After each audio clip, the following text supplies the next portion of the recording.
என்னடா ஒரு மூட்டை நிற்கிது எடுத்தோன்னேன்னு பார்க்குறீங்களா? டிமார்ட் போயிட்டு வந்தேன். டிமார்ட்டில் வீட்டுக்கு தேவையான ஜாமான்கள்லாம் வாங்கிட்டு வந்தாச்சு.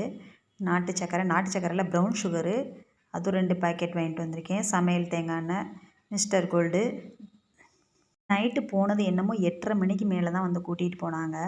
கடை க்ளோஸ் பண்ணுற டைம் ஆயிடுச்சு. அங்கே 9:30 மணி ஆயிடுச்சுனாலே கடை க்ளோஸ் பண்ணுவாங்க. அலௌன்ஸ் பண்ணிகிட்டே இருந்தாங்க, கடை க்ளோஸ் ஆக போகுது, வெளியில் வாங்கன்னு சொல்லிட்டு. அவசரமாக எடுத்து போட்டு வாங்கிட்டு வந்தது தான் தேவையானது.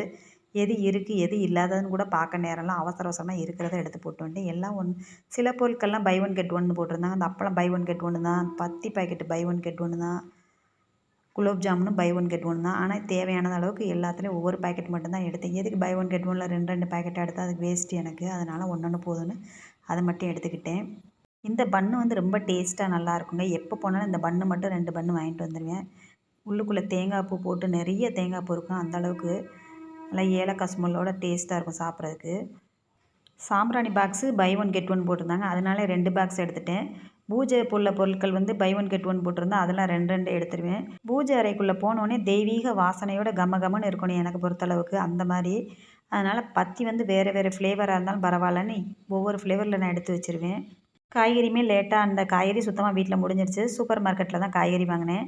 அங்கே வந்து காய்கறி மட்டும்தான் வச்சுருப்பாங்க அந்த சூப்பர் மார்க்கெட்டில். சரி காய்கறி மட்டுமே எடுத்துகிட்டு வந்தேன். எல்லா காய்கறியுமே சேர்த்து மொத்தமே ₹200 தான். தக்காளி தான் ரொம்ப கொஞ்சம் டேமேஜாக இருந்துச்சு. அதில் போதும் இப்போதைக்கு 1/2 கிலோ மட்டும்தான் எடுத்துகிட்டு வந்தேன். ஒரு 10 நாளைக்கு காய்கறி பிரச்சனை இல்லாமல் சமைச்சிக்கலாம். இல்லாட்டி காய்கறி தீர்ந்துருச்சு வாங்கணும்னு சொல்லிக்கிட்டே இருக்கிற மாதிரி இருக்கும். இந்த மாதிரி நம்ம வீட்டு பொருட்கள்லாம் எப்போவுமே ஞாயிற்றுக்கிழமை தான் போய் வாங்குவேன். சுத்தமாக காய்கறி முடிஞ்சிருச்சு, கொஞ்சம் மளிகை பொருட்கள் முடிஞ்சிருச்சு. சரி அதனால தான் போய் வாங்கிட்டு வந்துட்டேன். இன்றைக்கி தம்பி குஸ்கா போட்டு கொடுத்துருங்கன்னு சொல்லிட்டான். அதனால தான் குஸ்கா ரெடி பண்ணிடலான்றதுக்காக தான் 1 பாட் ரைஸ் குஸ்கா ரெடி பண்ணியாச்சு. இதுக்கு இது ஆனியன் வச்சாலாம் சாப்பிட மாட்டேன். அதுவும் இப்போ ஒரே மழையும் குளிருமா இருக்குது. அதனால் தயிர் ஆனியன்லாம் வைக்கலை.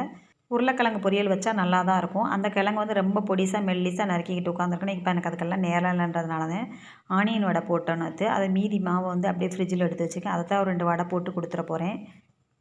குஸ்காவே பிரியாணி டேஸ்ட்டில் நல்லா சூப்பராக இருக்குங்க சாப்பிட்றதுக்கு. அவ்வளோதும் சீரக சம்பா அரிசியில் தான் செய்வேன். அதனால் டேஸ்ட்டு ரொம்ப நல்லாயிருக்கும். குஸ்கா கூட பிரியாணி மாதிரி தான் இருக்கும். இதில் மட்டன் ஒன்றும் சேர்க்காது தான் குறையா இருக்கும். ஆனால் டேஸ்ட்டு ரொம்ப நல்லாயிருக்கும். நான் இன்றைக்கி வாங்கிட்டு வந்த ஜாமான்களில் மற்றதுக்கு கூட ரொம்ப அவசரம் இல்லை, அர்ஜென்ட்டும் இல்லை. அது ஞாயிற்றுக்கிழமை பொறுமையாக போய் வாங்கிக்கலான்னு தான் நினச்சிக்கிட்டேன். முக்கியமாக பட்ரு வாங்க தான் நான் போனதேவும் கடையை க்ளோஸ் பண்ணுற டயத்தில் போனதுனால அவசரப்படுத்திகிட்டே இருந்ததுனால நம்ம இருக்கிறத அவசரமாக தேடி எடுத்துகிட்டு வந்துட்டேன். வரும்போதே ஞாபகம் வந்துச்சு, ஆஹா பட்டருக்காக தான் போனோமே, பட்டரே எடுக்காமல் வந்துட்டேன்னு நினச்சிக்கிட்டே வந்தேன். 2 ப்ரௌனி ஆர்டரும் கிடச்சிருக்கு. ப்ரௌனி ஆர்டர் கொடுத்தவங்க ஃபோன் பண்ணிட்டாங்க. என் பையன் லீவில் வந்திருக்கான், காலேஜ் லீவில். எனக்கு சீக்கிரமாக ரெடி பண்ணி கொடுக்க முடியுமான்னு கேட்டாங்க. கண்டிப்பாக உங்களுக்கு 2 நாளில் ரெடி பண்ணி கொடுத்துட்றேன் அப்படின்னு சொல்லியிருக்கேன். முதல் நாள் கொரியல் போட்டோம்னா அடுத்த நாள் போய் சேர்ந்துடும் உங்களுக்கு.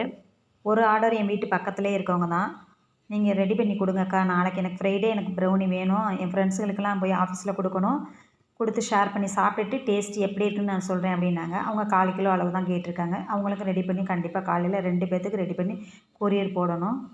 நான் உள்ளதை உள்ளபடி தாங்க சொல்கிறேன். நான் எனக்கு ரொம்ப அவ்வளோ கிடச்சிருக்கு, ஆர்டர் இவ்வளோ கிடச்சிருக்கு, என்னால் ப்ரௌனி ரெடி பண்ண முடியலை அப்படி இப்படின்லாம் நான் சொல்ல மாட்டேன். எப்போமாவது ஒரு ஆர்டர் தான் கிடைக்கும். வாங்கி சாப்பிட்டவங்ககிட்ட இருந்து நல்ல ரிசல்ட்டு தான் எனக்கு கிடச்சிருக்குது. நல்லா டேஸ்ட்டாக பண்ணியிருக்கீங்க, ரொம்ப நல்லா இருக்குன்னு தான் சொல்லியிருக்கிறாங்க. நான் புதுசாக இப்போ தான் ஆரம்பிச்சிருக்கோன்றதுனால எதையுமே நான் லாபம் அது இதெல்லாம் எதுவுமே எதிர்பார்க்கல. நான் ஃபஸ்ட்டு நம்ம டேஸ்ட்டை கொடுப்போம், நல்லா இருக்கட்டும், அதுக்கப்புறம் தான் நமக்கு அதுலேருந்து ஒரு லாபம்ன்றது கிடைக்கணும்னு நம்ம வச்சு கொடுக்கணும் அப்படின்னு தான் நான் ஜஸ்ட்டு வெறும் ₹250 தான் கொடுக்குறேன் நான். ஃப்ரீ டெலிவரியோட தான். நிறையா பேர் 1/4 கிலோ ப்ரௌனி ₹300 மேலே தான் கொடுக்குறாங்க.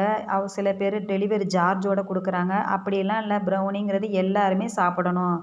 எதுக்கு இந்த ரேட்டை கேட்டு அப்படி இவ்வளோ ரேட்டாக இருக்குது அப்படின்னு சொல்லிவிட்டு அவங்க மலைப்பு வரையக்கூடாதுன்றதுக்காக தான் நான் ஜஸ்ட்டு வெறும் ₹250 1/4 கிலோ ப்ரௌனி ஃப்ரீ டெலிவரியோடு கொடுக்குறேன். இது இன்னமும் கம்மியாக கொடுக்கலாம்னு நினைப்பீங்க நீங்கள். இந்த அளவுக்கு கொடுக்குறதே எனக்கு வந்து வாங்குகிற திங்ஸுக்கு தான் எனக்கு நான் வச்சு கொடுத்துருக்கேன். நான் வந்து எனக்கு ஏதாவது லாபம் கிடைக்கணுன்ற எந்த நோக்கத்துலையுமே நான் கொடுக்கல. வாங்கி சாப்பிட்டவங்க அவங்களே இது பிடிச்சிருக்குன்னு சொல்லி திருப்பி ஆர்டர் பண்ணுற அளவுக்கு இருக்கணும் அப்படின்றதுக்காக தான் இந்த ரேட்டு கம்மியாக. இப்போ தான் நம்ம புதுசாக ஸ்டார்ட் பண்ணியிருக்கிறதுனால நம்ம எதையும் அதிகமாக ரேட் பார்க்கக்கூடாது, எதையும் நம்ம செலவு பண்ணுறோமே அப்படின்றத எதையுமே யோசிக்கக்கூடாது. ஃபஸ்ட்டு நம்ம உழைப்பு முதலும் அதில் இருக்கணும். அதனால தான் அந்த அளவுக்கு நான் கொடுத்துருக்கேன். நம்ம ப்ரௌனியை டேஸ்ட்டு பார்க்கணுன்னு வச்சிங்கன்னா ஸ்க்ரீனில் இருக்க நம்பருக்கு வாட்ஸ்அப் பண்ணுங்கள்.